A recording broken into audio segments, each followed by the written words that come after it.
Hi, I am back today to do a book review. I have not had time to do this, and I finished this book 2 weeks ago, and I've said in past book reviews that I like to do them immediately because I have so many thoughts and I just want to get them out. So the book specifically that I want to talk to you guys about today is You Don't Have to Say You Love Me by Sherman Alexie. I have this on my Audible app, so that's why this is on my Kindle. I want to start first with talking about Sherman Alexie in general. I love him.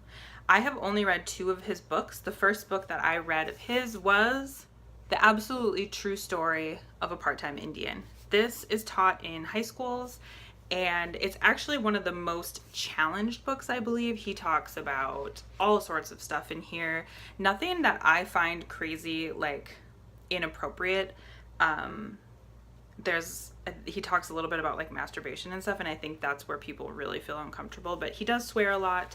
And this is actually really great. I would tell everybody to read this. He has these little like doodles and stuff in the novel, and I just really love this. It's about a kid named Junior who lives on the reservation, and he decides he wants to go to the all-white school that's in the closest town.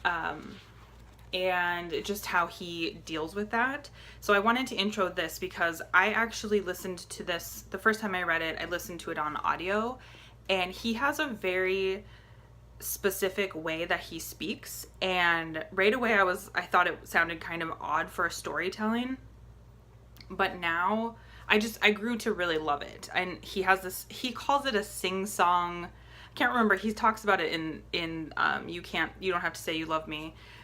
He calls it his sing-song like way of speaking. So he I think basically infers that it's the way they speak on the reservation. I love it. So I knew when I saw that this came out, I knew I wanted to get this on Audible instead of reading it, and I am so glad I did. This is probably the first book review that I would ever say that you should listen to it instead of reading it, although I probably will buy the actual book as well. So this novel is all about the loss of his mother 2 years ago. It was in 2015, I believe, and it starts with him being younger, but the story is not told in chronological order. He goes back and forth. There were a few times where I thought, did I already hear the story? Or am I like listening to something on repeat on accident? Because he'll refer back to things, and he talks about his mom's life, and the thing I love about him the very, very most is that he's so open and honest, and he talks a lot about growing up on the reservation there in Washington, like all of the difficulties that he had with his own family. And he talks a lot about gosh, it's everything. It's like sexual abuse, physical abuse, substance abuse, and like all of these things. And he talks about how he was taught that like the white man were the bad people, and then he says, but like the only people that were bad to me when I was younger were the Indians, and just like how confusing that can be. But like the reason that there's all this terrible stuff on reservations is because white people put them there in the first place, and it just really dives into it. But this is such a beautiful story, and one of my favorite things about it is when he is talking about different pieces of his life, there are times when his voice cracks, when he struggles to keep speaking, and I love that it wasn't edited out. I feel like oftentimes when you listen to an audiobook, it's very professional, and you know that they've done a few takes, and I mean, he probably did that as well, but I loved in chapter 140, he like just breaks your heart, and he's crying and he sniffles and stuff like that, and it's so real. It feels like a friend is telling you the story, and that's how I feel when he's telling me the story. I'm like, I want to meet him so badly. He's definitely turned into an author for me that I need to meet, and I really hope that at some point I can meet him or at least hear him speak. And also, I guess one thing I should mention is that you find out how the part-time Indian, how that was based a lot on his own life. So one thing that I thought was really interesting, and another reason I would say to listen to it on audio, is that he puts in, he also writes poetry, and I didn't actually know that prior to reading this. He puts a lot of different poems in the book, and that'll be a new chapter. There's a ton. I think there's like 150 chapters or something in this, because some of them are really, really short.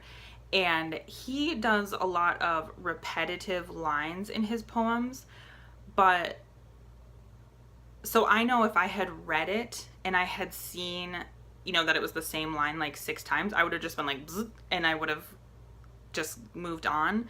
But when you have to listen to it and he reads it in different ways, it really comes across. I think if you're interested in poetry at all, or if you ever have heard like slam poetry or anything like that, you know that hearing an author read a poem is so much different than just reading it, and so, so great.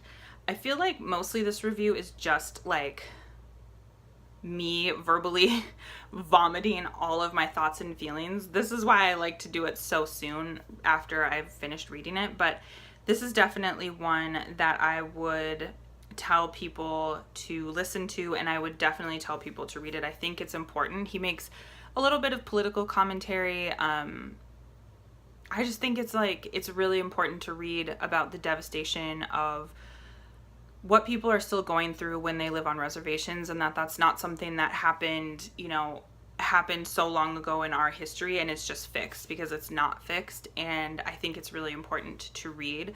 My very favorite chapter was the very last chapter, and he talks about this story of a bird hitting his window and how he was trying to make sure to rescue it, and then he talked to his therapist about it, and he relates that to the loss of his mom, and it's so profound. Like, he just has a way of storytelling and of delivering the story verbally that he just makes a mess of different stories turn into one big unit of awesomeness. And I think that's all I have to say. I'm gonna watch this back and see if any of this even makes sense, but this is one that would for sure probably be my favorite book that I've read this year so far, and I would love to hear if anybody else has read it and what their opinions are on it, because I love him forever.